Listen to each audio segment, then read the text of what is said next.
So I think now it's running, Aasim. Very good. So again, it's a pleasure to be here. I'll be speaking about conceptualizing frameworks of healthcare from an Islamic perspective. So let me introduce myself through a slide. As Andrea said, I run the program Medicine and Religion, and specific within that, I run the Initiative on Islamic Medicine at the university. And what we conduct is research at this intersection between the tradition, biomedicine, and I mean that in the expansive way, the way in which healthcare is delivered, but also in the way that science is thought about within society, and Muslim practices. So the three specific groups of work that we do that are aligned with resource sources, so to speak. So we study how Islam as a normative tradition and as a cultural system impacts patient decisions and behaviors. So that's done in community settings as well as the healthcare environment. We study how Islam impacts Muslim physicians and healthcare providers, and particularly their bioethical attitudes, as well as their practice, how they think Islam informs what they do on a daily basis.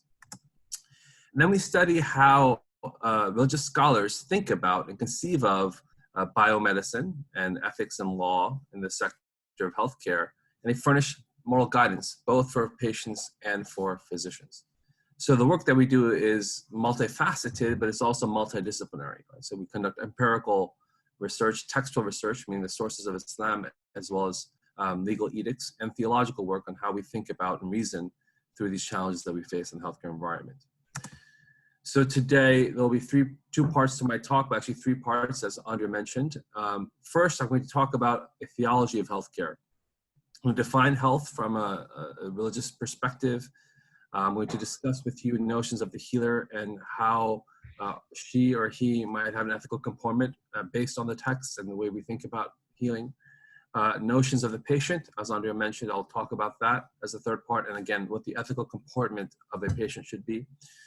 And the way I'm going to do that is depicting it through the scriptural texts of Islam. So many of you know that we have two main scriptural texts. They're considered, that's what's considered revelation. The first is the Quran, which is considered the divine word. And then you have the hadith, which are statements of the Prophet, his statements, doings, actions that he did, as well as tacit approvals. So things that happened in front of him and he did not condemn them. So that's considered the corpus of his sunnah, which is then recorded in statements and observances, which are hadith. So I'm going to consider that as a scriptural basis, and then we're going to talk about how the ontological notion of what's happening sets the ethico-legal sort of boundaries, the determination, and then how that is manifested in the practices of individuals. So we're going to go through the entire spectrum, as Andrea said, from text to what's happening on a daily basis in the hospital environment. And then when I get to that point, we're going to have part two of the talk. We'll have a break, and part two will be more about sociological empirical data. The texts I share with you, the writings I share with you, some of them were on my own research work. So you'll think about that together, how this is manifested and how we consider and conduct research with a theological lens and how that impacts how we think about things. So that first, what we're going to do, since I want to give you some time to digest what I'm saying, but also make this as interactive as possible, given that we have many hours together, I'm going to ask you to input your questions in the chat box, and in each, for these first three parts. So I'm going to stop and pause and take your questions and have some conversation after I talk about health, after I talk about the healer role, and then after I talk about the patient. Then you see the rest will kind of go after that. We have a break and then part two. All right. So that's the agenda for today. So before I launch into Islam, let's just talk for a moment of how I conceive of things. Now, you all are studying religion, and many of you are studying religion. We have two religious scholars on the call, so they might find this to be too elementary. But you know, I'm a practical person here, so we'll talk about religion, how I think of it in my work.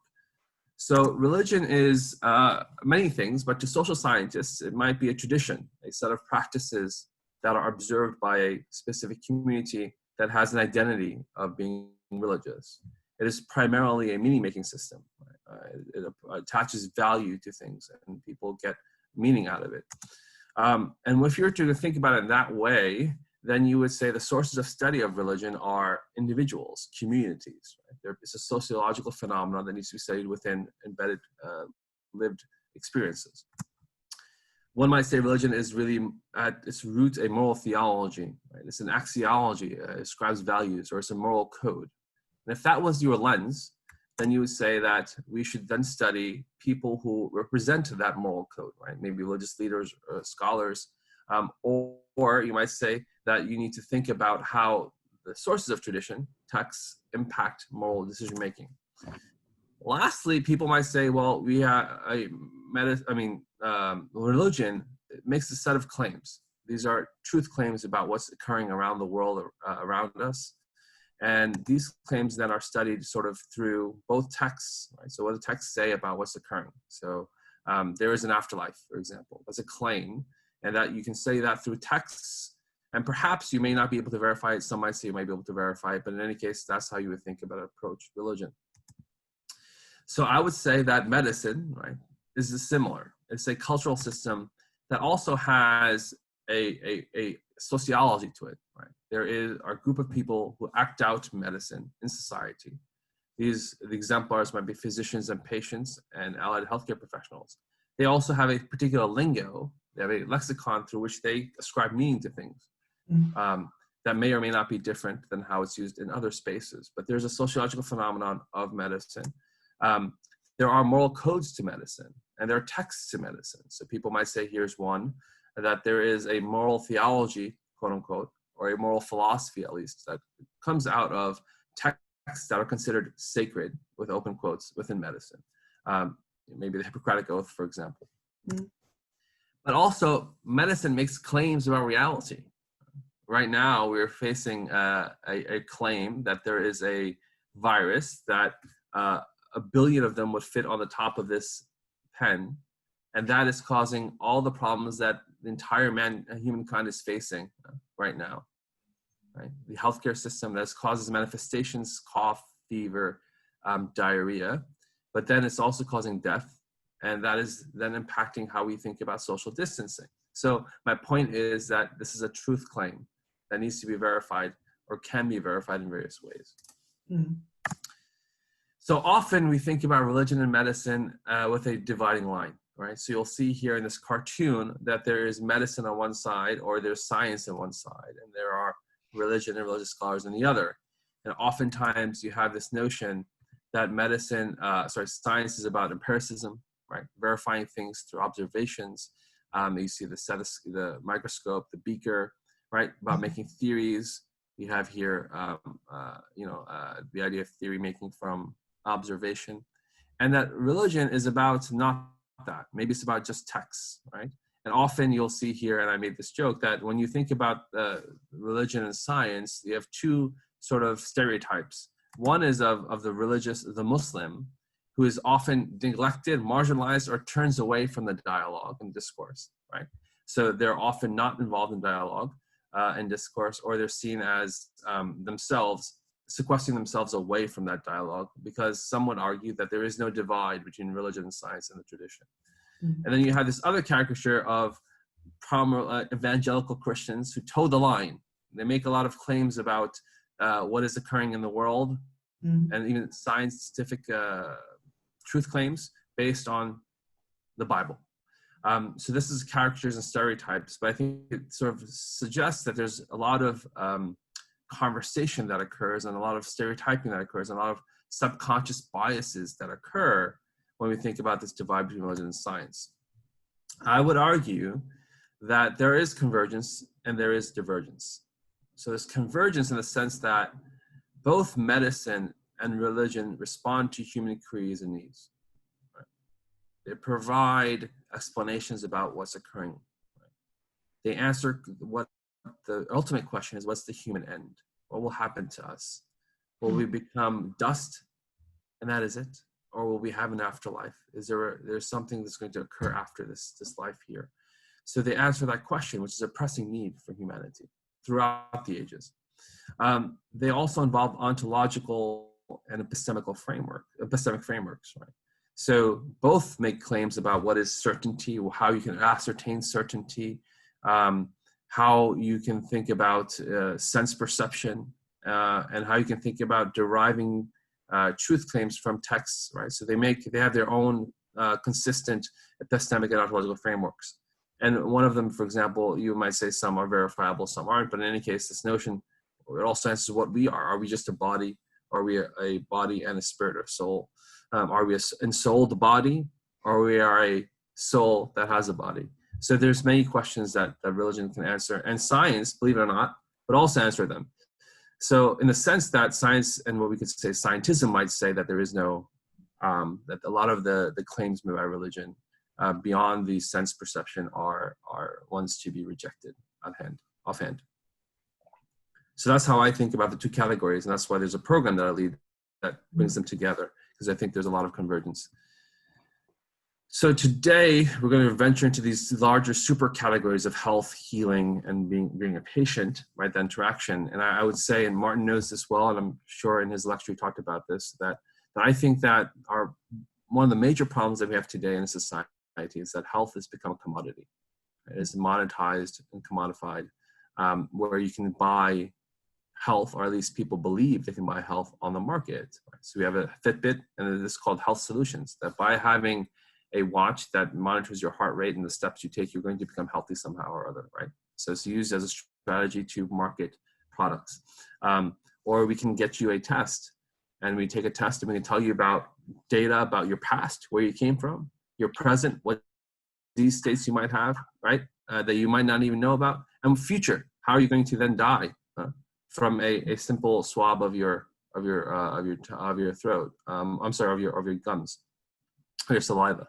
So these are claims that are made, and this is how we monetize it, right? So in our materialistic world. At the same time, we have a lot of philosophy, so to speak, or public theology that occurs around what is life and how we can monetize that, right? Life is good, and therefore if life is the ultimate good, then we must max out life. That's what we need to do, right? So we don't have sophists maybe today, we don't have hedonists today, but we have max out your lifeists today who think about these sorts of things. And then if that's the case for life, then death is an absolute evil. Right? Death must be avoided. And we have this notion that then healthcare is about moving beyond death, transhumanism, moving beyond our limited capacities of this body. You had in the 1930s, there was a great series of books, or you might not say great, but for example, by Paul de Groot, one of them was called Men Against Death. That is what the healthcare professional should be. And so I don't think this has changed much in 80 years from then, right? That we have this sort of idea.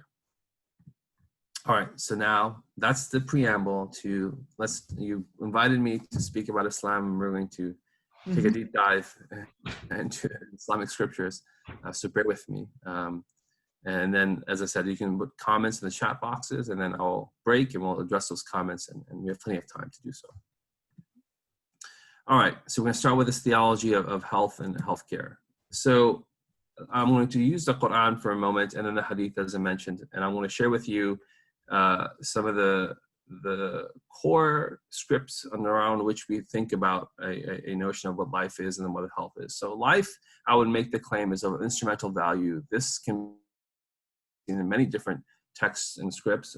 Two I've listed for you here. In the Quran itself, where the Quran states, وَمَا خَلَقْتُ الْجِنَّ وَالْإِنسَ إِلَّا لِيَعْبُدُونَ. I've not created man and jinn and the others beings that inhabit this world, except for worship. That is the ultimate purpose, right? And then there's another verse that says, وَعَبُدُ اللَّهَ حَتَّى يَأْتِيَنَ الْيَقِينُ. And you should worship your Lord until certainty comes to you. And the certainty here stands for this notion of death, because that's the only thing that is certain to mankind, that you will die. So this idea of worship and worship of God is what the purpose of creation is. Not that God needs you to worship, but that is your ultimate aim. So if that is the case, then life becomes, and these are other sort of analogies and metaphors used in the Quran, that it's a place of cultivation, right? It's a place of sowing your seeds so that you can bear fruit. They will bear fruit in the afterlife of your. You have this notion of mata', it's a temporary abode. It is not everlasting, right? So the verse says, that the afterlife is better for you and more lasting, or everlasting. And the death, it's the death. The verse says, we have created maut wal hayat, death and life, لِيَبْلُوَكُمْ أَيُّكُمْ أَحْسَنُ عَمَلًا, so that we might try you or see amongst you or make apparent amongst you who is better in their deeds. So that's the notion, right? This is a pace of cultivation for the afterlife. It is temporary, and I'm sure that you all share this notion from your own texts, or those who are religious. So then, life is a journey to the afterlife. That's all it is. It's a transitory phase. We say the lives of the human. There are many different lives of the human. The life before they were put into a body, right? So then the life when they were put into the womb, the soul was put into the womb. That's a life. Then there's that life in that utero. Then there's this life, right? We are now outside of the womb and until we die. And then there's the life after. So there's many different lives of the human being. This is just one of them. And then you need a toolkit to successfully navigate this life. And so I said health life is of instrumental value. Then health is part of that instrument or part of the toolkit for living the best life, cultivating the best outcome in the afterlife. So this is now seen, and I'll talk about health. So once you get life, let's talk about health. So health is, and I'm going to read this for you. So health is this. These are not Quran. This is the Hadith, the statements of the Prophet, and you see I put the Arabic in there for those who know the Arabic. نعمتان مغبون فيهما كثير من الناس الصحة والفراغ. That there are two blessings that many people lose, right? And they are as-sahhatu. This word here, sahhatu. This is health. And faragh, this is free time. So health now becomes, in this sort of from the scriptural text, it is a blessing. It is an endowment. It is a grant from God. And you'll see this more clearly in the next one. But in any case, people ignore it. They lose it. So it's a blessing. So this next one says that more clearly. So إن أول ما يسأل عنه يوم القيامة يعني العبد من النعيم أن يقال له اللهم نصح لك جسمك ونرويك من الماء البارد. So from the first things that will be asked about on the day of judgment or the day of standing يوم القيامة, from the abd to from the servant about the blessings they receive, na'im. It will be said to them by God, did I not make your body healthy? Or did we not, right? In the royal we sense, and give you cool water to drink. So you'll be asked about this blessing. God will ask you directly that you have a body, right? I made it healthy. So did I not do this? So basically the idea is then what did you do with that, right? If I gave you this, what did you do with that? So these are two, but there are others as well. And the point again here is that now that health is what then from these? Health is a grant from God. It's a blessing and that you're accountable for it. The second one I shared with you was this notion about health residing within the body, right? So it is a characteristic of the body. It can be, not just the characteristic, but a characteristic of the body, but it's not wholly reducible to that. So one can be healthy, but yet be having a failing body. And you can see this. So I do a lot of consultation around end-of-life care. And you can see that clearly, that people's bodies are failing. They're being ravaged by disease or cancer, but they're healthy. I would not characterize them in any other way. So we must not reduce it just to the body. However, the notion that your body should be healthy or can be healthy, right?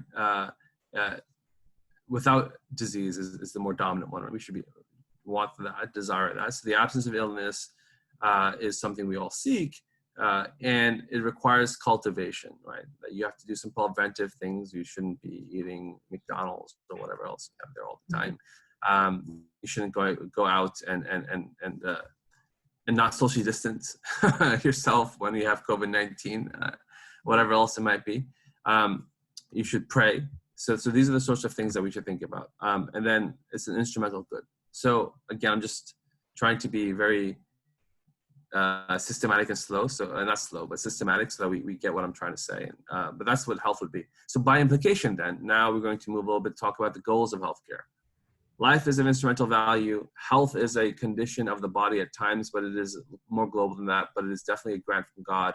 So by implication, then, what is healthcare? Right? It's caring for what health, and healthcare produces health, right? Or we think it does. You can argue.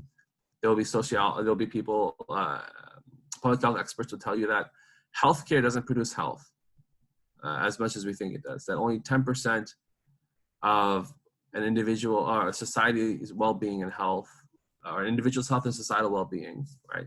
Their mortality risk is attributed to healthcare, that doctor-patient interaction, that tertiary hospital system, only 10%. 90% of it is other things. 30% of it is genetics. Another 30, 40% are your habits, smoking, these sorts of things, not exercising, eating. So those are larger determinants of your health than just healthcare. But for the moment, let's say healthcare produces health. And if it produces health, then it increases one's capacity for good works, which is the ultimate point of life. Therefore, scholars would say that medicine or medical practice itself, or healthcare, it becomes, the term I have here is fardu kifaya, is a communal obligation. That it is an obligation upon a society and a community to provide for healthcare because it helps increase the benefit from life for everybody around you. And if not, so here's the thing, that's a communal obligation. If there is no healthcare, then everyone sins. Okay. But if some people are providing healthcare, then you're not sinning. So it is an obligation that can be sinful for everybody if there is no healthcare provided in society. What about healthcare seeking? So healthcare seeking then becomes a permissible act. And in some schools, I'll share with you in a few slides, it might be seen as a recommended act, but not one that is mandatory. Because if health is a grant from God, then there's a way to ascertain, to obtain health that does not require healthcare. Mm-hmm. Okay, and I'm telling you, science would verify this. That healthcare, only 10% of our healthcare is based on. Of our health is based on healthcare. So we want, and a lot of people want to make it obligatory, but religiously, theologically, and then even from our sort of epidemiological perspective, that is not the case, that is necessary all the time. For certain things, yes. So religion would say, and Islam would say, for certainly life-saving things. So the paradigmatic example is an individual who is bleeding, has a severe wound, and says, hey, I'm going to leave it to God, and I'm not going to apply a bandage, or I'm not going to put a tourniquet. That is reprehensible, and some would say that's sinful, because you have a tourniquet that will certainly shortly stop the bleeding, and you won't die. And therefore, if you have a certain cure that is life-saving, that it becomes obligatory. Healthcare would say the same thing. So many of us, let me give you an example. Many of us say that that you might say, and you're young, so you might have heard about appendicitis, and people say, hey, if I have pain in my right lower quadrant in my abdomen, and I have a fever, and I have appendicitis, I must go to the hospital and get surgery because I'll die. The truth of the matter is that you won't necessarily die. If you're healthy, you probably won't die. And that we have other treatments for appendicitis that don't require surgery. You can get antibiotics. However, if you had an aortic dissection, meaning the big artery that comes out of from your heart, and that was torn, there is no treatment that I could give you except for surgery that would save your life. So that aortic dissection requires surgery. It's life-saving, certainly, or probably if you're at a good hospital with good surgeons. But there are other things that don't require you to obtain healthcare. So the same sort of ethical notion would be the case in medicine. So as I said, there are a lot of convergences. Often we don't recognize them, but I think that they align together both epistemically and in their reasoning. Mm-hmm. Okay, so this is the first slide to pause. In the chat box, we can address questions around health and life. So I'm going to stop for a moment. Yeah, thank you, Aasim. So take a moment. I ask everybody, take a moment and put down one question that comes up for you.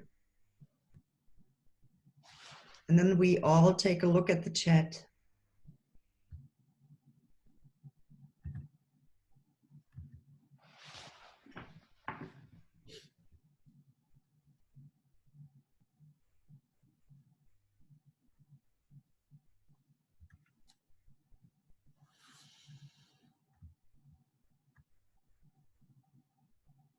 Is there anything in the chat box? I can't.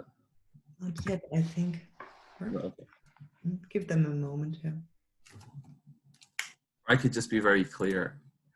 Yeah. So it's not just what you didn't understand, also what you would like to discuss, where you would disagree or where you think, I don't get that. Okay, if they're not, I mean, we can come back. Is that all right? May I ask, is anybody? Sorry, I have a question. I was not quick enough writing. Yeah, you said one is accountable for his or her health, but at the same time, you also mentioned diseases which, for example, depend on your genes or like other causes. How is this like seen from an Islamic perspective? So, thank you for the question. So what I mean is that that the capabilities that God has given you are all going to be asked about, right? So meaning you were prevented from disease. You had the ability to walk around and go and do things. Just so therefore it is not right. So no one's saying, so the idea is that in totality, that statement that I shared with you, there are many other ones about this, that everything that you've been given in this life, one is going to be held accountable for, even the fact that your body is free of disease, right? That's what I mean. So yeah, okay, there's genetics that will cause me to perhaps have, well, we don't believe in genetic determinism because science doesn't hold that either, but you might be more prone to having some sort of disease, fine. But that doesn't mean that disease is going to cause you functional problems, right? We can manage it. So say, for example, you're prone to having high blood pressure. Your doctor says take blood pressure medication. And we manage your blood pressure medication for 25 years to prevent you from having a heart attack. You might say, that's the doctor. No, that's God. You had the ability. You had the genetic code to have disease, but you were prevented through medication that somehow or other you got. So God didn't allow you to have that heart attack, right? And so therefore, the health that you have will be asked about. And you can see other people who don't have that. So you and I live in very developed societies that have a healthcare system that is functional. There are problems, but it's functional. You and I do not live in Zimbabwe, right? I have more ventilators in my hospital than the entire city of Karachi in Pakistan, right? And we have, 8 million people here? Karachi has 18 million. More ventilators in my hospital.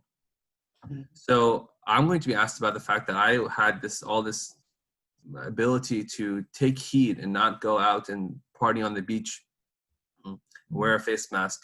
But in Pakistan, and I had food that I could order through Uber Eats or something, but they can't do that. So my point is that you'll be asked, what the texts are telling us, that you need to be first thankful that you don't have illness. God is asking you, did I not make your body healthy? And that you should then act accordingly, because life is a mystery of value, that you will use that blessing in quote unquote his path to do good works. Okay. That's the idea. Does that clarify? There's a question in the chat box. Yeah, I saw one by Georg Schwartz. So how much responsibility is there for me as a believing subject? You already started answering that, I think, in staying and being healthy. And Fiona Klenke raises her hand. So do you feel, Georg Schwartz, do you feel you got an answer? Hello? He's not here. Sorry, it took a moment to activate the microphone. Yes, I'm thinking about it. If I'm getting the feeling that it's unclear, then I'm coming back at you. Thank you. Okay, so I thought. And Fiona Klenke, what would you like to ask? Yeah, my question is, if you're basically saying that we have to use what God gives us to manage illness, because otherwise we would mistreat his gift. So far I understood, but I'm wondering, are you then kind of saying that God is working through healthcare providers in giving that gift or maintaining that gift? Like, are healthcare providers kind of intermediaries, or are they just like you know, I mean, I understand you get a gift in the beginning, but then you have to maintain it. But like, you cannot maintain it on your own because you're created and not creator. So is there an ongoing gift giving intermediate by healthcare providers, or like, am I completely off track here? No, it's a great next step, this section that I'm going to talk about healthcare providers. So those slides will come. I think we'll get to that in a second. So let's get my slides, and then we'll address your question. That's where I'm going next. Yes. Okay, Martin wanted to know. But perhaps briefly, it's so fantastically interesting. If we, how would you relate what you developed from Quran and the Hadith to your very introductory part? Because your very introductory part was you were saying, okay, health became a commodity, right, a Ware in German, and then you said it's and it's something where people earn a lot of money with, and with the texts we read before, some of the texts I wrote and other texts were saying that there's an over-identification with health in our current situation, not just in a way that it's economized, but it's also an over-identification on health in this earthly, for this earthly setting. So can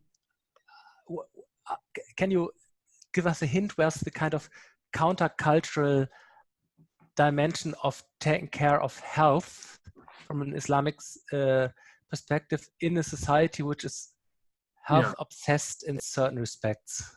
Right. So I think the question, I believe I understand, since we know each other, what we were getting at. I think that we have a very materialistic and reductionist notion of what health is. And so there are others. So the texts here do confirm that health can be a quality of the body, right? So we have, I would say societally, taken that as the dominant and only, right, notion, but particularly in the lens of end-of-life care, which I'm not going to cover today, it becomes very apparent that even the Prophet himself did not think of this as not only is it not the ultimate abode, but the physical notion of health is all that we need. So there's one text I'll get at about the patient, I think, Martin, that will make this clearer. When she asks for something of him, that is different than what you would think about if you think about health as just a bodily notion.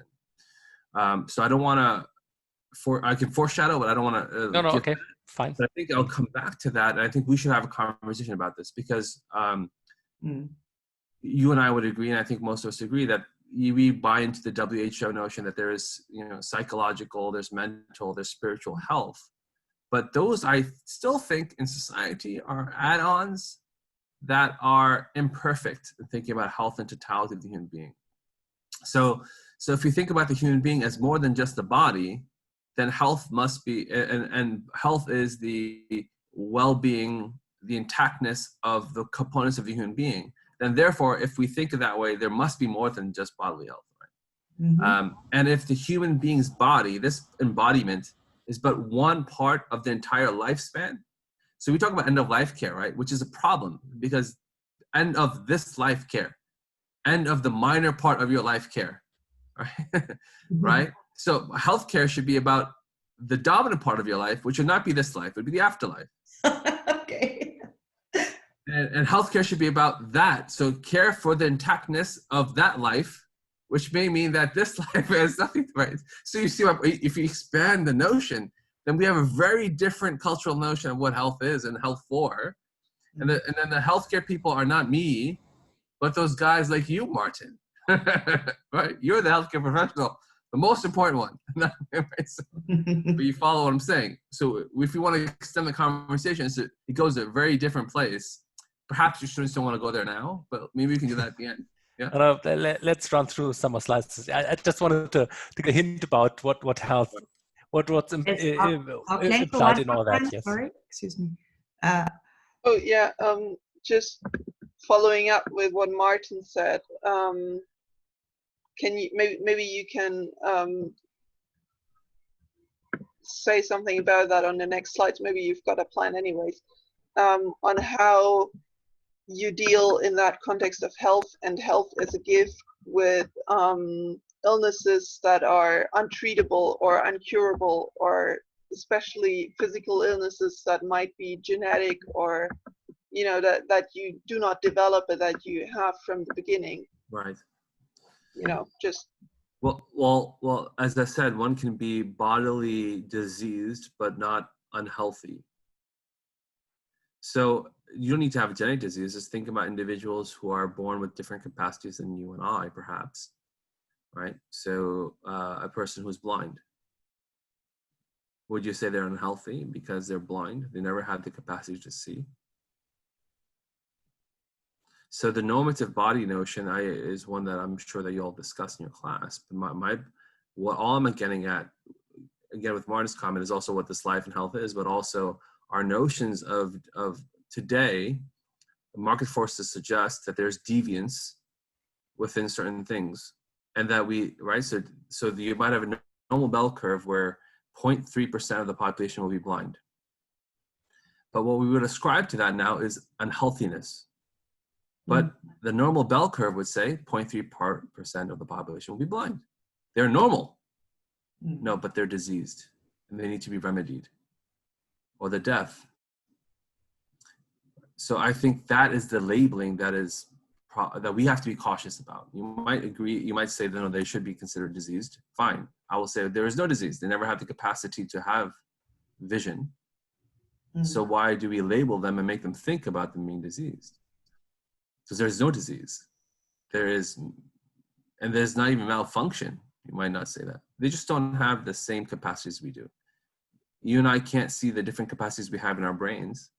But Andre's going to tell you some of you are going to get B's and some of you are going to get A's, right? And maybe it's not because you didn't study or write, but just that's your capacity as a teacher. They can tell you different students have different capacities.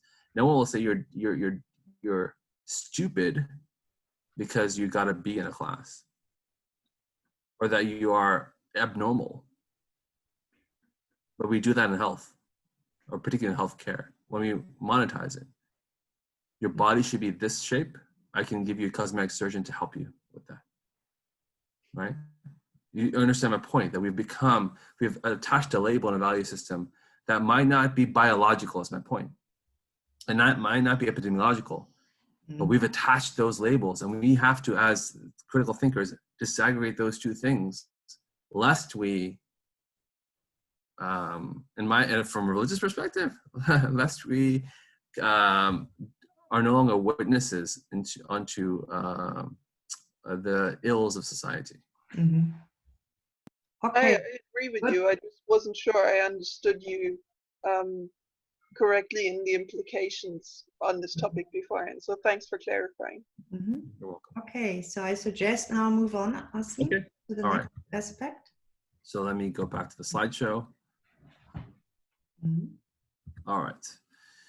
Okay, so moving forward, now we're going to kind of go into a little bit, hold on one second, let me fix this. So let's go back, and now we're going to talk about curing and healing. So we talked about health, and now we're going to move to the health care sector, talk about curing and healing.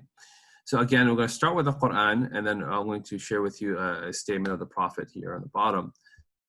So the Quran sort of says, and this is quoting the Prophet Abraham, that when I am and when I become ill, then it is He who cures me or restores me to health, right? So this He, fahuwa, is God, and this when I fall ill is Abraham saying.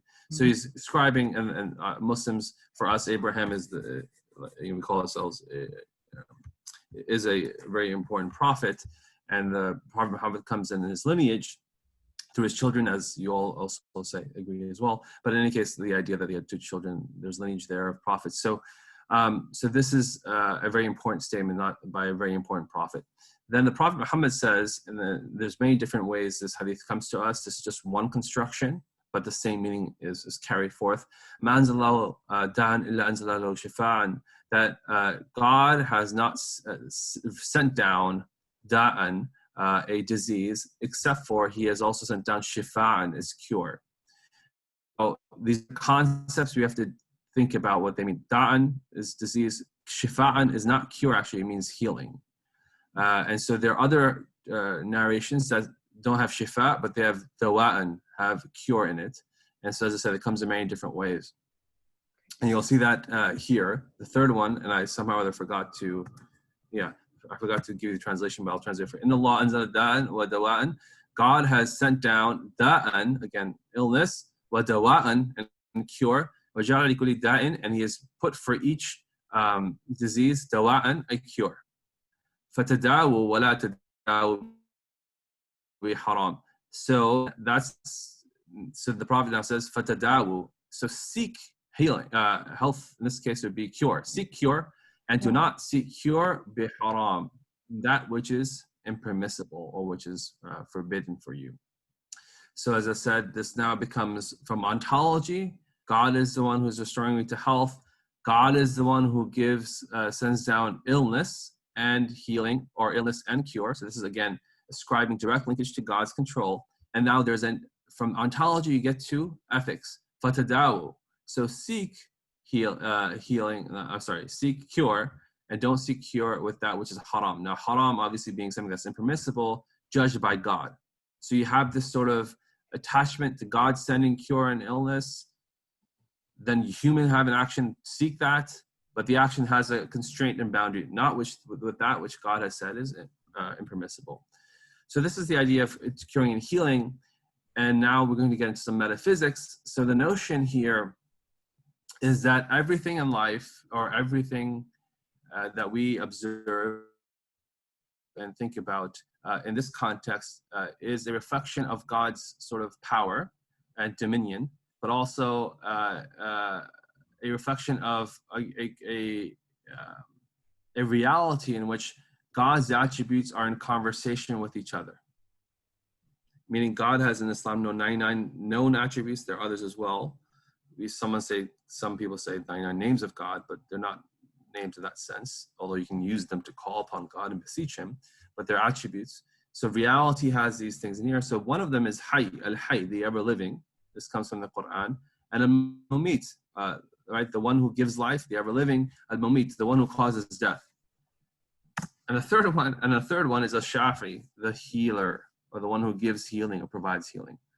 So in the context of healthcare, you have you would say ontologically, a conversation of reality meaning with big R, all of reality, where God causes and brings about life.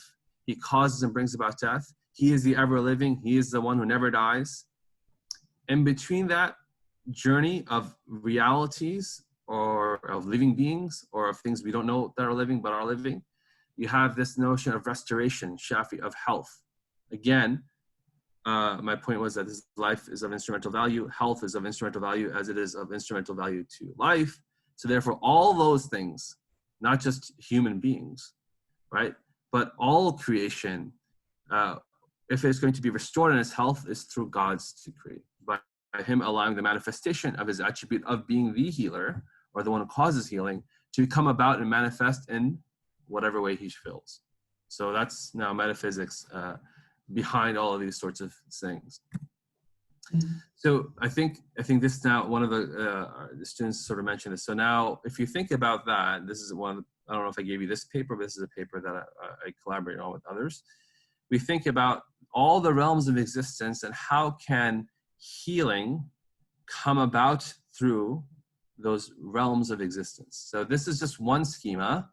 There are many, but this is one schema within the Sunni tradition, where you divide up reality, or the realities, into different realms of existence. So we have lahut, in the Arabic, it would be nothing but him, right? This is the absolute and eternal divine existence. That's it. Everything, that's the creator, and everything else is creation. It is not accessible to human beings except for by God's leave. So you and I, we don't understand it. That is who God is. We have some notion of his attributes, as I just said, but we don't access that for healing. I mean, we don't access and have in that way. Rather, that healing or that existence of health in the body, as in the script that I share with you, is coming from divine fiat, so to speak, itself, right? Okay. we can get into this a little bit more if you like. But anyway, I'm just sort of saying, setting up the distinction between creator and creation. The creator endows and grants and gives health as he pleases. You and I can pray for that, but it is not something that we can sort of access readily. Then you have the realm of this malakut. So this is the world of spirits and celestial beings, arwah, the souls. So before we were in the body, the Quran tells us, right, that we are beings of spirits, of souls, right, that are in divine presence. So this area also this realm also can be a means or conduit to healing. It's theoretically possible for us to access that. Particularly prophets would be able to access this realm of spirits, but you and I, again, don't access that realm of spirits. Some of us are not aware of it, in whatever case. So we don't think about that for us as human beings right now. Prophethood is considered to be ended with the Prophet Muhammad. Therefore, we don't really venture and have interaction with the realm of spirits. Okay. Then and I don't mean spirits in this world. So I mentioned to you jinn, right? These other beings that were created from fire that we believe, fire in quotations. Those are people to interact with. I'm talking about the realm of spirits being those souls, those beings and souls up there. Then you have the realm of mithal. Okay, so mithal is the area. So, you know, I'm not getting to Avicennian or Platonic sort of notions of things, but this has some, for those who have read that work, you'll see that there is some clear alignment with some ideas through this, through those sorts of schema, metaphysical schema. But the mithal is the area where things are existent before they're existent, meaning that you have a fiat to create something. It exists then in this primordial form world, right? And then again becomes existent in this world. So there's this middle passageway between God says be and then becomes, all right? Something like that.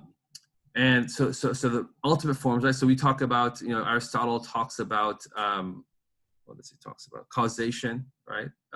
And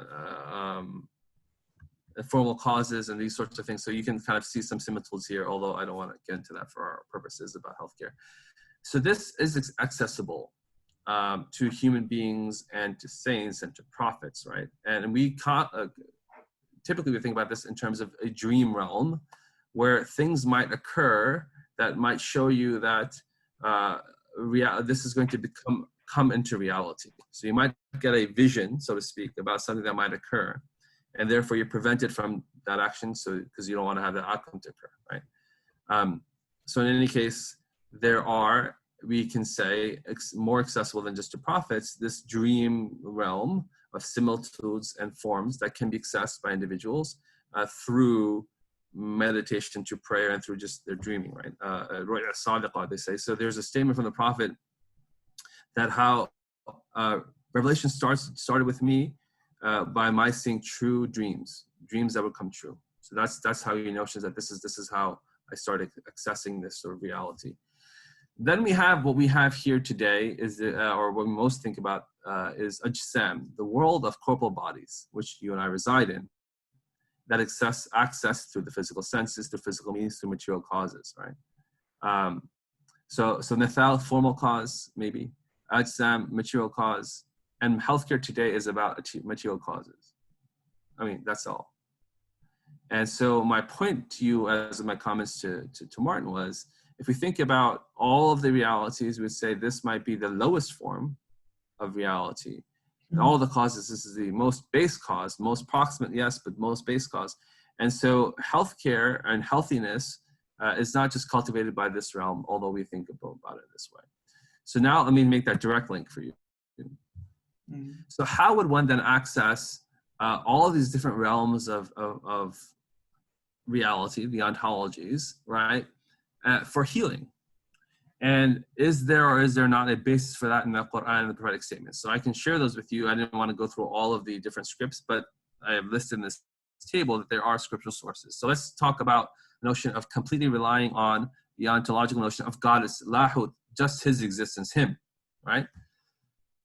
Well, yes, you can for healing. And how is this? This is through trusting in his plan. So there's a statement, a statement that is captured in the Quran from the prophet Job, that he says, he says that that he's petitioning to God, and he says, I have been afflicted by harms, but you are the most merciful of merciful. So in the form of the Quran, it's not he says, I am sick, help me, or relieve me. He says, I have been afflicted by harms. So he doesn't even say that God, he knows, right? That I've been ill and you allowed it to me be ill, whatever. He says, I have been afflicted by harms, but you are the most merciful of merciful. Meaning that if the harm is mercy, it's the harm is mercy. I'm content with being in the state I am. And then God's response, next verse, فَاسْتَجَابَ لَهُ رَبُّهُ, and God responds to him and makes him whole. So you can access this realm by, as I said, prayer. And that is the one way to do this. We have an example in the Quran. But the prayer here was not prayer for cure. It's prayer for I have complete trust in whatever God has in store for me. And that healing, in that case, if his body was not restored and became disease-free, would still have been healing, because he was resigned with whatever God had decreed for the individual. Mm-hmm. Now, we are not prophets, and so we would like to have cures. So you can make a supplication, and then there are statements, right? So this supplication, how does that occur? The supplication for us for cure goes to carry to the divine existence by angels, right? So when we pray, we believe there are angels around us. We pray, they then go to the heavens and deliver that prayer to God for things, right? So as I mentioned to you, the prophet, this case, Prophet Job, was having this linkage to God, intermediary, not who knows, but here we have intermediaries to our relationship with God. Or you can give sadaqah, you can give charity. So there's a statement from the prophet as well, that cure your sick ones bis sadaqah, with cure your sick ones with giving charity. Mm-hmm. So how does that happen? You may say, wait a second, well, I'm giving charity. What does that have to do with my mother who's sick with a disease? But the angels are noting you're doing good works. They tell God you're doing good works. God knows, but this is, you think about it. And then God's divine attention is given to your plight. And then God might remove some harms from you or those around you on the basis of your good works. Mm-hmm. We are told in the Quran that the angels pray for us when they see us doing good things. They say, oh God, forgive this person. Oh God, do this, or whatever else it might be. So this is a realm that many of us don't, even Muslims don't really think about, that there are beings around us, that we are doing good works. It's not just God's, that they are actually created. Their role is to petition God for our benefit when we do good things. That's the reason that those angels specifically are attached to us.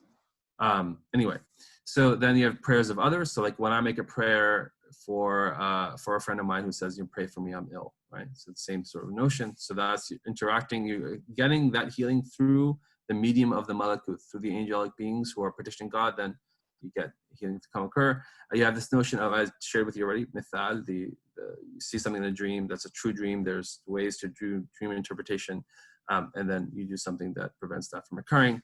Then you have ajsam, right? You have the realm of material causes, so medication, surgery. Mm-hmm. And the Prophet said, I shared with you, tadawu, seek cure. So we will then agree and ascribe that there are qualities of healing within medications and within surgery, that God is endowed with it. And then you have this other notion here of incantations and amulets and things like this, which are so we believe in the evil eye, right? So you might see people wearing amulets, right, about the evil eye. Or you might see people who say, okay, read these verses of the Quran for healing and things like this. So certain incantations. So we also believe they bring about healing. And again, here, for most of our human actions, God is all knowing of them. But this notion of the angels around you note, hey, look, this person was doing this. God, there's this real connection to the angelic realm where they are petitioning God on our behalf. So you see here the malakut coming up 4 times this ontology of healing, right? Which obviously most of us would neglect. We don't recognize that or see that or believe that. So in any case, I just wanted to share that. So this is how the ontological schema comes in healing. Mm. Now, so someone asked about the human being, the human healer, right? So obviously in the realm, that human healer is interacting with what? I mean, the doctor or the healthcare provider is really in the realm of the Aasim medications and surgeries and these sorts of things. So then the ontological schema then sets up a notion of ethico-legal duties, which then sets up the moral comportment or the adab of the provider. So you have to have clearly, if it is God who brings about healing and you are but a means, then you must act in a way that is conducive to that healing that God will be pleased with. So this, if you look at our medieval texts about medicine, even our collective, not just Muslim, you will note that there were all these statements about being, for physicians, right, that you have to be of good ethics and good comportment, have a clean, have a good behavior and be clean and all these sorts of things, with the notion that your treatment efficacy was based on your moral comportment and your being and how, right? So it wasn't just the knowledge, but how you acted in the world will lead people to have better outcomes through your demonstrations of being a physician. That has largely been separated, right, in our realm of healthcare today, largely, not fully. I'll tell you how it comes back in. Because we just think about techne, right, about the technical aspect. Can that person have the certification to do that surgery? They do, then that's it. We often neglect the notion that there is a moral comportment that perhaps might bring ethical efficacy. Now it comes back in because as scientists, we know that physicians who have certain types of communication behaviors have better outcomes with their patients than others, right? And then we try to figure out why.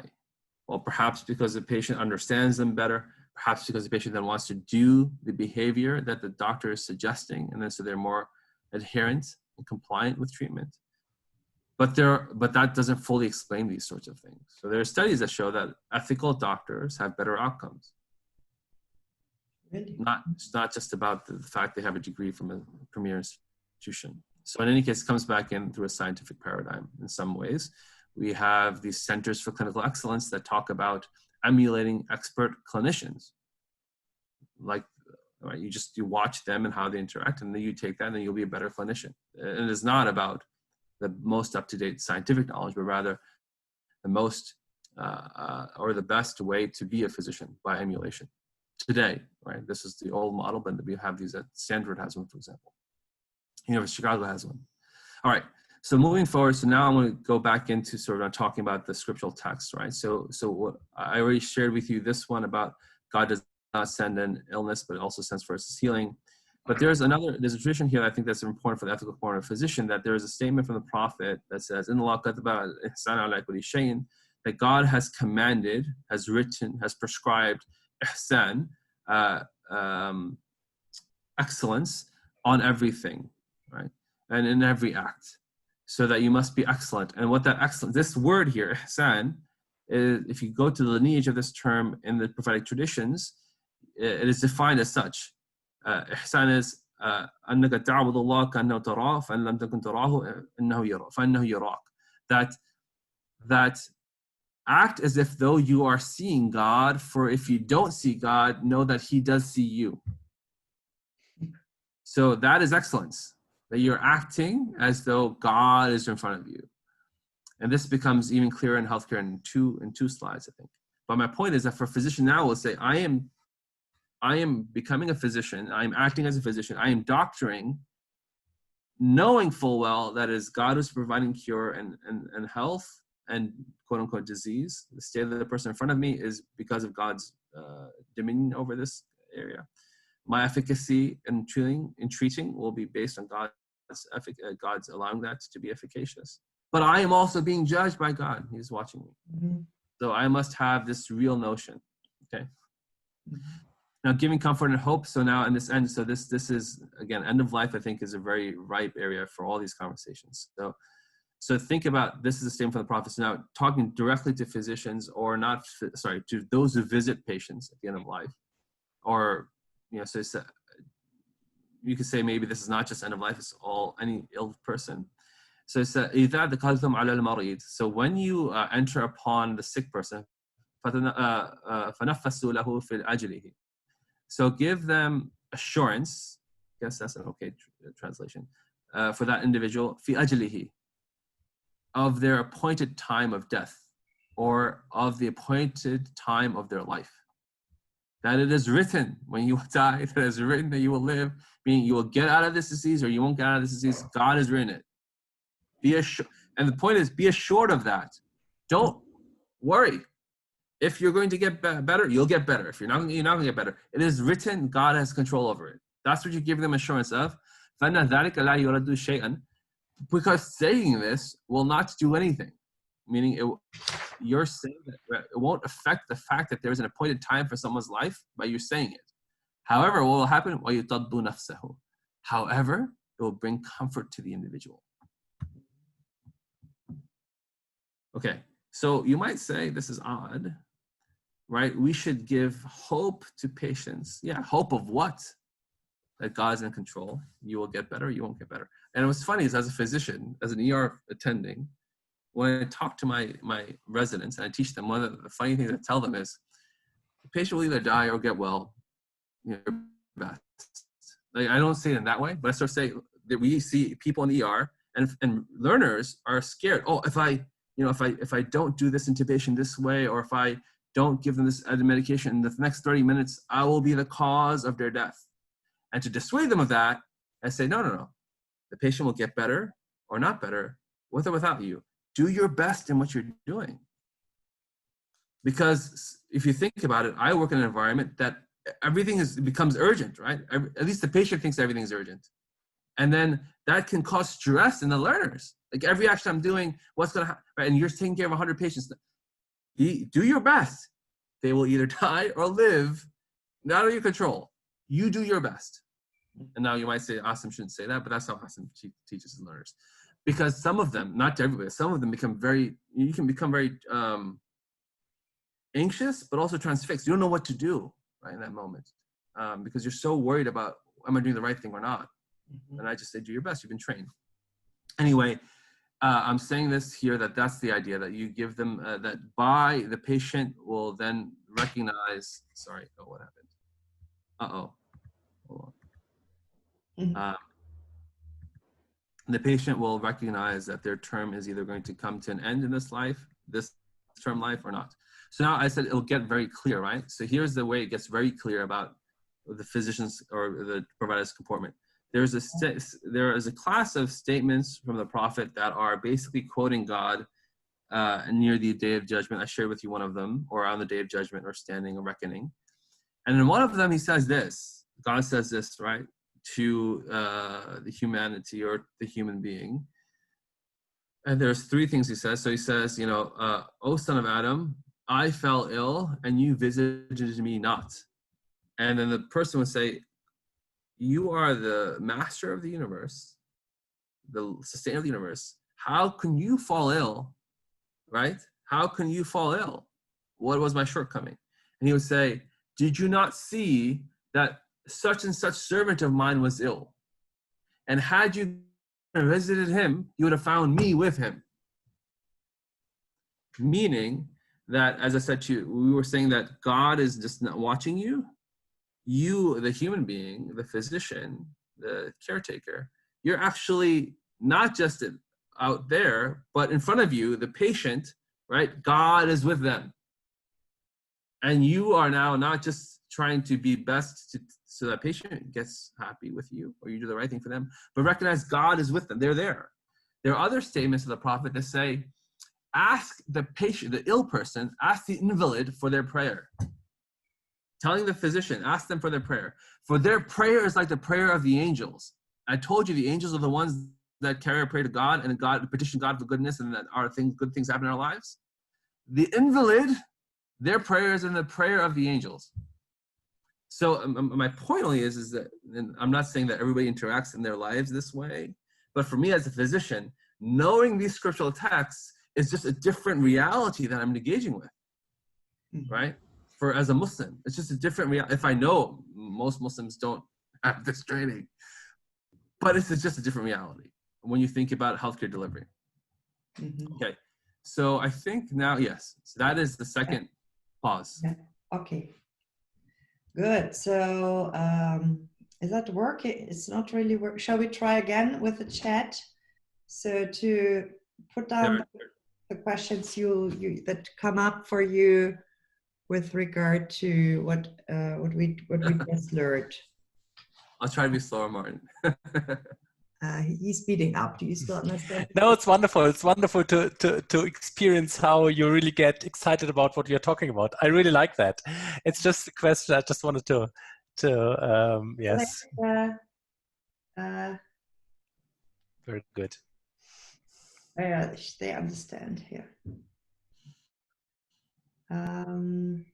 Good. So you want to write a question? Let's try that one more time, and we can be quiet for a moment. It's fine. Just think of what is most important to ask for you now.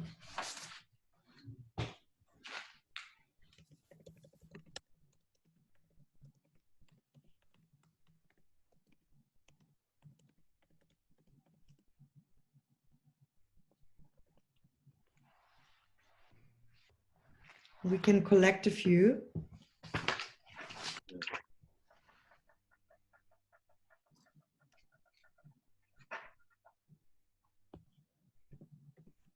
So there are many different ontologies within the tradition, Andrea. The one I present you is like a very simple one from, it's across schools. So this is a Sunni construction in Indian subcontinent, but they come from the Quran, right? So they talk about malakut. This is statements. I mean, these realms are from the scripts themselves.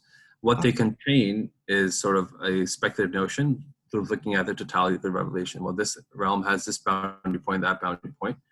And there are much finer gradations, and people have different layers. So they don't say 4, there's 7, and there's different beings and different levels, right? Okay. But it comes from scripts and then sort of think about I mean, in one of your where the boundary points are. Yeah, okay. So in in one of your texts, you spoke about 4, I mean, that was schools of law. Yes, yes. Is it from one of them that you mentioned, or is it a different source now? No, this has nothing to do with the schools of law, right? This is okay. So from what is the body of knowledge? This is Sunni. It's not there. There are Shia ontologies which are similar, but I'm not versed in that. So this is not attached to any specific school of law. Okay. At all, and not specific schools of theology either. There's just it's just speculative theology, I guess, that exists within many different across schools and across sort of creedal divides. Okay. But the particular one I mentioned is one that's known to in this Indian subcontinent. And if nobody shows up, is there a hierarchy between those various levels? Would you say that? I mean, like the one, the Lamut? Yeah, a hierarchy. Yes. So it starts off with this two division, right? The creator and creation. Lahut is creator, everything else is creation. Then within creation, you say, okay, there are multiple realms. The highest realm, I don't know what high means, maybe you could say high means spatially, I don't know, closest to God. Yeah, maybe closest to God, angelic realms, right? Then but I don't know what closest means. It's not spatial. I don't know what closest means. There may be the spatial. Those realities are beyond our comprehension. And then, right, the lowest one, the earth is called Dun, right? The lowest one is this realm of material beings, humans, where we reside. So there are many different creations. Humans are but one. You know, the jinn sort of orientation here that I mentioned, right? They also inhabit the world. They have much more easily access to the realms of the angelic realm than we would, right? So they can traverse boundary points within different realms that you and I can't. As I said, the prophets had ability to even access not the divine in that sense, but get close to God. We can't. So in any case, yeah, there's layers and highness and lowness and gradations. And it's more philosophical. So I start a debate now. I think as long as I don't see anybody raise. There's a few questions. Let me take them. Are there quick questions? Okay, go ahead. There's a number of questions in the chat now, and otherwise, if you don't want to write it into the chat, then feel free to just raise your hands. Yeah, all right. So let me take some of these, Andre. I can see them now. Can you see them? Yeah. Why don't you repeat them and then you answer? Yes. Yeah. So Marlene, I think, asks, where could miracles be placed in that framework? Is there any importance of one's faith believing that God can heal? So miracles, again, are in the realm from God, and right, the definition of a miracle is a break in the standard causal connection or the observed causal connection that we can observe, right? So that means that break, that non-patterning requires an agent who is able to do that themselves, and the ultimate agent is God, right? So all miracles are by God breaking the patterns that we observe by Him, meaning He has to be the agent. And the prophets were sent in our theology, all with miracles to substantiate that they are prophets, because that would be one way that mankind would know that this person has he has the ability, he has a relationship to the agent that can change things. So in the Quran it says for Jesus, for example, it says it says, he goes through his miracles. There's a story of Jesus' miracles, and he says that I made the blind seeing, or I healed the leper by his idhn is actually fiat, by his fiat, meaning that his being God. So he clear in the Quran, he said, it's not me, he did it, I was the tool, the implementer, right? And Moses, for example, similar, when the staff says something, I can't remember now the verse, I don't know, it says something to the extent that he is with us, that he, again, being God, is with us. Don't fear. Yeah, that Hassan, don't fear. He is with us. God is with us. So this, you see the sea in front of you? Don't worry about it. He's got it. He'll figure it out. I'll just do this, and there we go. Mm-hmm. So the point being that he's the agent that can break the patterns. That's how miracles come in. So we can't, you and I, or patient, we can hope for a miracle. How will that occur? By divine attention to our plight. Can we pray for a miracle? I don't know. And pray for one. I mean, I don't know. There's no there's no efficacy to be had necessarily to say that. So I'll tell you one more as I get excited, and I think we still have time. So there's this classic poem that's recited across the Muslim world. Imam Busiri is the Busiri. Busiri. So the story is that this guy became paralyzed, right? And he decides, well, how can I get divine attention to my plight? Because he felt he was paralyzed, he couldn't do anything. He says, okay, I need to bring divine attention, but I really can't. You can't pray. Right? You can't our prayer is forms. You have to stand up and do this thing. So having difficulty, you can't do this stuff. I'll write a poem about the prophet, and I'll praise the prophet's sort of attributes and how nice and kind he was, and all these sorts of things. And because that God loves the prophet, perhaps then he will bring about my healing. I mean, that's literally, so he writes this preface he doesn't write, it's oral, right? He writes this huge poem and becomes healed. But he was thinking, because I can't, what can I do?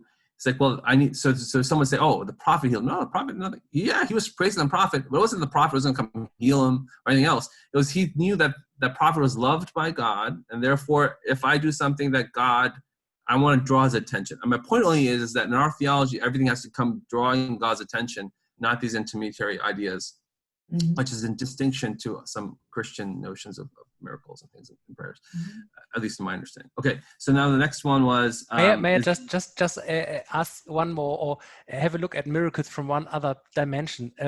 You emphasize, and it's wonderful to listen. You emphasize the agent of miracles, right? There's a saying, or there's an observation by Rowan Williams, the former Archbishop of Canterbury, when he was discussing these questions and saying, yes, these things do happen, but what's displayed as well is kind of the true nature of creation. So it's not the supernatural is breaking into the natural. Yes, that happens also, but what is displayed, what becomes visible to us is, in the end, it's really a holistic understanding of reality, and this becomes visible to us. Yeah. So do you have this dimension of miracles as well? And this is now going to get into this notion of occasionalism. Right, so we have this, and so now we try to say today, this is a medieval theory of occasionalism. Today we try to say this is string theory, but in any case, the idea that every moment in creation, any two associations require God to make those associations apparent at every moment, right? So my moving my hand requires, or whatever it is. So when he decides at that moment that association will not become apparent, that's the miracle, right? So as you said, repeat that, please? The true reality is there are no associations. But the pattern is that there are associations for us to live our lives. So when he decides there will be no association, we see a break, but actually that's the true reality. There is no association ever. So yeah, exactly. That is the Ash'ari. So now, Andrea, this is a creedal school, Ash'ari school that has occasionalist theory, and they would say what Rowan Williams is saying. All right. So the next question was: is there any importance of faith in believing that God can heal? Yeah, then you would have healing, meaning you would be able to, the other dimensions of your own being would be able to perhaps be comfortable with the brokenness in other forms, parts of your being. Meaning healing could be psychological. Let's just use common, healing could be spiritual, doesn't have to be physical. But if one were to deny that there is a psychological, a spiritual, or other aspects to our being, then you have less, I would say, you have less chances of being healed because you only have a materialistic notion. So in that way, faith and healing is important. If you're going to set up an equation of someone who's more faithful will have better access to God's attention, maybe not. I mean, God sends down rain around the earth. People who believe drink and eat, and people who don't believe and drink and eat, and it doesn't. I don't restrict God's mercy in any way. So you know, maybe I am the one who will be held to account because I believed and got that rain, but I did the wrong things with that. You know, so how would you characterize the balance between actively contributing to healing and passively allowing healing to happen? In the understanding of the healthcare provider. The healthcare provider is charged to actively seek healing, right? I mean, that's the fiduciary relationship that one has as a healthcare provider, both secular space as a licensed person that they're coming to seek you on the market or whatnot, but also as that's the expectation that patient has of you. He's coming for some assistance. So to say, okay, you know, it'll happen, you'll get better or not get better, I'm not going to do anything, is not being responsible to that role that you've chosen to have. So I don't know if you can say passive healing, because you're there to be an assistant to the healing, right? Or to be the cause, or the apparent cause or the proximate cause of someone's getting well. There's some German which I can't read. All right. So media works on uncovering mistakes physicians make while working on patients. You said that you tell young physicians to do the best, but that potential recovery is not actually in their hand. So I wanted to ask, do you think this approach to the role of the physician does impact the way mistakes of physicians are looked at? Yes, very good. Doing your best means being knowledgeable of what you should do, and learning and being a good learner, and both skill sets and technical knowledge as well as sort of theoretical knowledge. So I'm not trying to, my statement was not to say that, oh, it's okay if you didn't read what the antidote was for Tylenol poisoning. God will heal them. No, that's not what I'm saying. I'm saying is don't be transfixed in thinking that this is totally in your hands, that your action will be the action that will change someone. I mean, many cases, actually it's not us, it's the nurses, right, who are doing the medication giving, right? So I was applying this notion as a solve to those residents, those trainees who become overly anxious about their role in critical times, who become very, they're stuck, right? So we say, so for example, well, I don't want to give more examples, but that's so not to everyone. I'm just saying to some people they're in the ER. They're like, oh my God, people are dying. Oh my God, if I don't do something, right? And I hold on. The patient is there. Take a breath. Take your own pulse. Do your best, and then that's all we can ask for. You can't control the outcome. Is my point, right? You can't control the outcome unless it's a deficiency in your. Yes, if you don't know what to do, then get out of the room, right? If you can't intubate, let the person's experience intubate. If you don't know the medication dosing, let the nurse who knows the medication dosing, right? So don't, like my point, we're a team.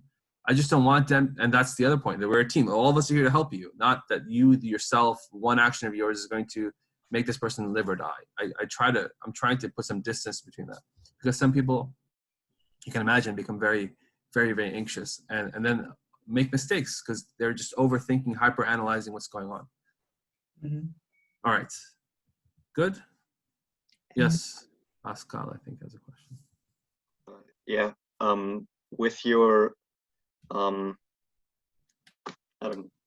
had that problem. I don't know how to put it into words. If you're encountered with a person that has a severe condition of any sort, like cancer or something like that, and you try to reassure them or counsel them with your Muslim background, and they don't share that Muslim background, have you had experiences of that sort? And do you think that your approach helps them even though they don't share your premises? Or do you try to restrain those approaches to healing and disease to people that share your religious background? So I work in the emergency department, and so the interaction between, I mean, maybe in my ethical comportment, but in the communication patterns that I have might not be as apparent. My background might not be as apparent to patients necessarily, because we don't have these sorts of long 30-minute conversations that other physicians might have. We don't talk about their life goals necessarily.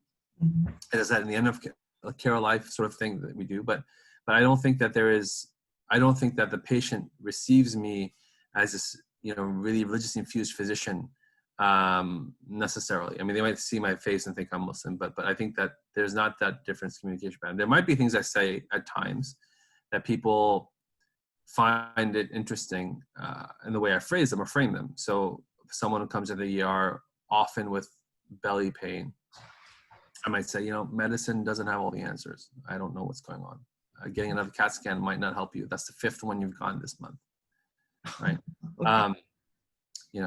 Maybe there's something else in your life you think about as causing a relationship with you. I mean, your physical manifestation might be something psychological or something spiritual or something else. You should seek out people to help you get your affairs in order. I mean, I might say things like this, right? Oh, maybe he's thinking in a different framing way of life, and no one told me that before, right? Than just focusing on the material. Or a patient who's dying, I might, or I might intubate them. And I had this a few weeks ago, in the COVID era, when a patient, because when you get intubated with COVID, your prognosis of getting off the ventilator is less than 50%, and your death, I mean, you will likely die. Just So stay safe. But if we have to intubate you because you can't breathe because of COVID, your chances aren't good. So one patient I thought had COVID, and I said to her, and she was young, 40 something, I said, I'm telling you this right now, we have 15 or 20 seconds, and then I'm going to have to intubate you. Is there someone you want to talk to and repair your relationships with now? Because you might not ever be able to speak again. I might intubate you, might never live and get conscious again. Right? I mean, I, as a religious person, I might say, other people might not say that. Now, is she saying, oh, this Muslim guy is trying to proselytize? I don't think people are thinking that way. It's just, I have a different framing of what's occurring, perhaps, and it comes in these sorts of situations. But I would say 95% of the time, when you have a broken arm, you have a broken arm. What am I going to do? It is what it is, right? So I don't think those things change. Mm-hmm. Perhaps Hakan's question, and we go after that. Okay. And then we move on. Hakan, yeah. In which way is euthanasia part of health or cure? Yeah. I don't. Euthanasia. I think you mean assisted suicide. Can you clarify your question? Now you know my answer for you. That I just changed your term to give you the answer. Is that what you mean? Yeah, kind of. Because in Germany, I was also a bit researching about Sterbehilfe, so it's assisted. Yeah. So if it's assisted suicide, if that's how you're going to translate the term, then what is there to say? Suicide's immoral. It's a sin. It's morally impermissible. Your mic is not on, Hakan Kavak, if you still want to comment. So in Germany, in my research, I found out that there are a few forms of euthanasia, and it's one way is to help people while they're in the way of leaving this world also. So they are dying, and how to interact. For example, will you help them to stretch their lives as long as possible, although they're going to die? They know they're going to die, and this will lead to death. And can you, at this point, just shut down all the mechanical helps, for example, and ventilators, etc.? And I don't know if this discussion in America is present, but in Germany, there's a lot of discussions about that. And the Islamic perspective is not so present in this kind. There are some meanings, some state standpoints from different theologians, but there's not quite a lot of information. That's why I wanted to ask you if there is what your standpoint to that topic is. Well, I think so.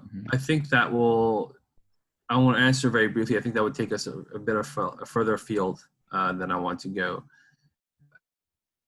And the first point, as I mentioned, is in framing what you're saying. So euthanasia means a good death. So you need a theology of what a good death is. And then you can help people reach that good death. If you believe that that good death is one free of physical malady, then, right, because your health, then you would say that, okay, then I have to restore physical, if I can't, I have to restore physical functionality. If I can't, then therefore, then we should help them die or leave this world before they become physically infirmed. All right. So you need the philosophical or theological notion of what a good death is. In the common, we have these same discussions, and perhaps even more so in the United States than in Germany, of assisted death. Death with dignity is a term that we use here, where people can ask a physician to give them a prescription when they have a certain class of terminal illness that they will themselves take to be the proximate cause of their own demise from this world, which is legal in some states and others not, depending on the conditions that you have. And some physicians claim conscience and say, I will not be on the causal chain to that process. So that's sort of, and some would say that you assist them. And I would make some arguments about what that means, meaning that you might give them morphine to relieve their suffering, some people say, but suffering is what I say, a fact value fusion in medicine. I can't assess suffering. I can maybe assess pain, but that's even problematic. But what people say, I'm going to relieve their suffering by giving them high doses of pain medication. Mhm. So you're now applying pain medication to morphine has, let me tell you this, there is no study ever that shows morphine is going to prevent suffering. Because we don't know how to measure suffering, nor how to, so there's no study ever says that it's efficacious in that route, but maybe it helps with pain. Maybe pain is part of suffering. So you see that we have disentangled that notion as well.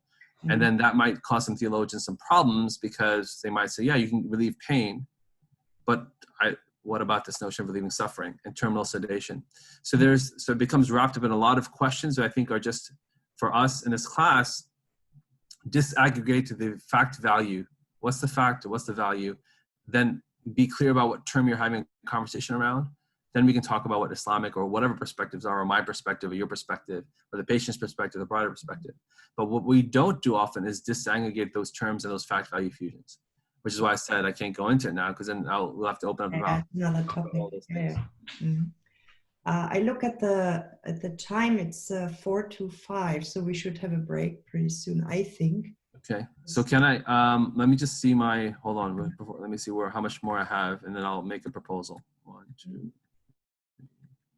But I think we Yes. can have a look, because in my opinion, we should all together think about or dialogue about how to proceed, because I could imagine, I think it's really interesting. It's more interesting than changing subjects and jumping to your texts to go on like that. That would be my suggestion after break. But we as a group should have a discussion about that. So I have, before we have the discussion, I have 5 slides for the next, 5 slides for the next part, which is about the patient.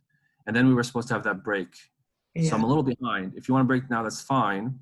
But my part 2, which was about the sociological, empirical, and all that other, the entire different register, was going to come after 5 slides. So my proposal, although we can break now, is that perhaps they go through those 5 slides and then we take a break. Then we can cleanse our system of theology. Yeah. But if not, we can do it now. Well, I think I don't see people. See some thumbs up. Yes, thumbs up. Yeah. Is that okay? Okay. It looks like that's the majority. Is that okay? I think Elena, you were raising your hands, and did you want to say something?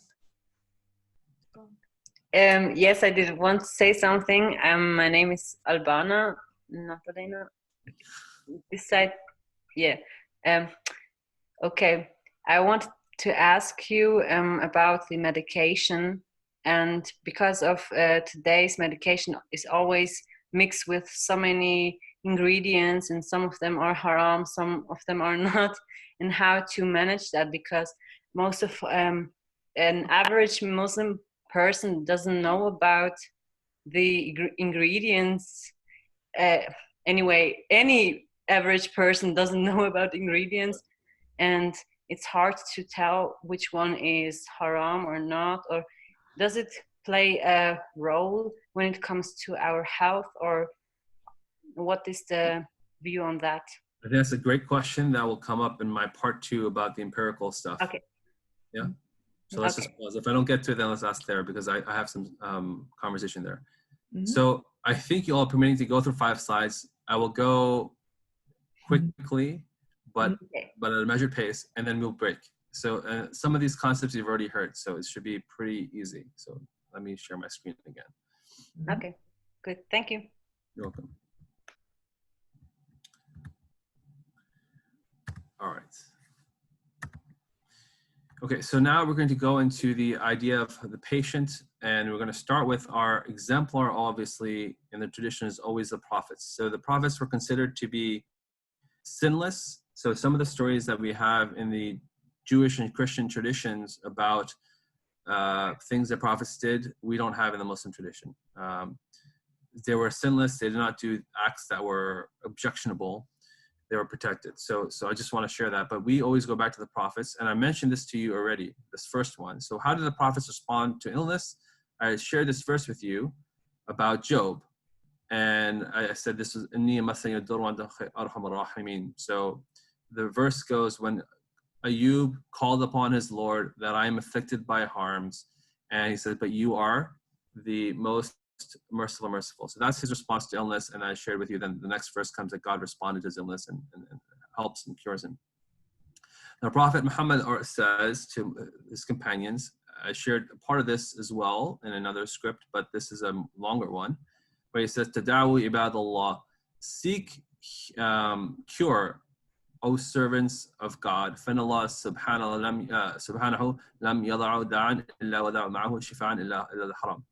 So this is another construction of the same idea about illness and cure. So he says, seek cure, O servants of God, for God, the most exalted, has not created or instilled a disease except for that he has with it also sent down a cure, except for haram, which is old age. So not haram, but haram, old age.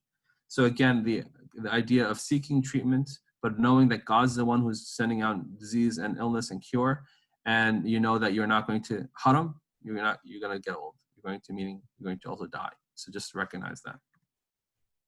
So now this is the one, Martin, I want to respond to you about. There's not this one, there's two, actually, not this one yet. So so we have this notion, as I said to you in the beginning of my talk, that medical care is seen as permissible, not always obligatory, and it comes from this other tradition of the Prophet. So there's one here, the one here I said to you there's two or three that I shared with you. He says, seek treatment. This one is the opposite. So he tells of a group of people or of nations who will enter paradise. So he goes, the Prophet is shown his nation, meaning all the prophets are shown their nation, the people who follow them, and then they're entering paradise and things. So he's told, here's your nation, and then this is your nation, and then God sort of says, tells them what the nation is. So when the Prophet sees this vision, he tells his companions, okay, I'm going to tell you about what I saw. I'm going to tell you about who was entering paradise without reckoning. And there's a group that now the Prophet says, there are those people, right, who do not treat themselves with ruqya, I'll explain in a second, nor do they believe in bad or good omens, nor do they get themselves cauterized, but they put their trust only in the Lord. I mean, they will enter paradise without reckoning. And the Arabic is فَقَالَهُمُ الَّذِينَ لَا يَسْتَرْخُونَ. They do not use ruqya or لَا يَتَطَيَّرُونَ. Ruqya is using Quranic verses or amulets for healing. So they don't do that. They don't believe in good or bad omens, meaning that they don't think that if you were to put lots together or do something that will lead to a bad or good omen, right? So they don't believe in these sorts of superstitious notions. They do not use cautery. Cautery was known as a treatment at that time for various maladies, headaches and things. So he's saying in this construction, look, these are all things that bring about cure. Ruqya was believed to bring about cure, right? Amulets. Omens, people say there's a good omen in this, bad omen in that, do this, and also cautery. So he's saying these people who don't do this stuff, but they only put their trust in their God, will enter paradise without reckoning. Meaning that there's a grade of people, the highest grade, you're not even held to account. You just enter the paradise without any reckoning, and they have now left off all sorts of, in this case, right, all sorts of things that can be means to healing. Right? So the scholars now debate, does this mean just these things that he mentioned? Does it mean all class of, is this sort of the whole class of sort of treatments? There are different points of contention, but it leads to this notion that medical care is not obligatory to seek. There actually might be a reward for abstaining from treatment, and it leads to this notion that the general rule is permissible but not obligatory, and it's only obligatory, as I already shared with you, when that treatment is epistemically certain to save a life. So this is all what I already shared with you, but now in slide form. Here's another slide. Now the 4 schools of law. I shared this in one of the readings. You have this here. Again, they all believe it's permissible. One school says it's recommended to seek treatment. because you're fulfilling the exact wording of the commandment of the Prophet. Seek treatment, tadawu. So acting as he said specifically gives you a greater merit. And then seeking treatment does not violate the notion that you're trusting God, because God is the one who brings about cure anyway, whether you go to a doctor or not. So it doesn't violate this notion of being trusting in God. Okay, so now the ill person, and these are the two, and then we'll end. So that means, again, just like for the physician or the healer, that you have to have a probable comportment with God, right? And this comportment, this ontology of healing leads to a comportment that is God is the agent. Therefore, you must make yourself right with God. You must only take treatments that are permissible, like this idea of not doing haram that you just mentioned, Albana, right? And I have this same statement here, but haram, don't seek treatment with haram stuff. So things that are permissible, you don't seek out. And what I really want to say in this slide is this last statement of the Prophet. The statement goes, so the Prophet, the companions ask, can we ever make prayer for death? And he says no. Then another statement says, another companion asks the same thing. So then in the end, the Prophet says this: none of you should seek death because of the harms that they're facing. The Arabic is really interesting, so that's why I go word by word, because sometimes the translation misses these points. None of you should ask for death because of the harms that have been sent down upon him. Meaning, who's sending those harms down? God. But you see, there's none of that in the translation. But that's how this means. So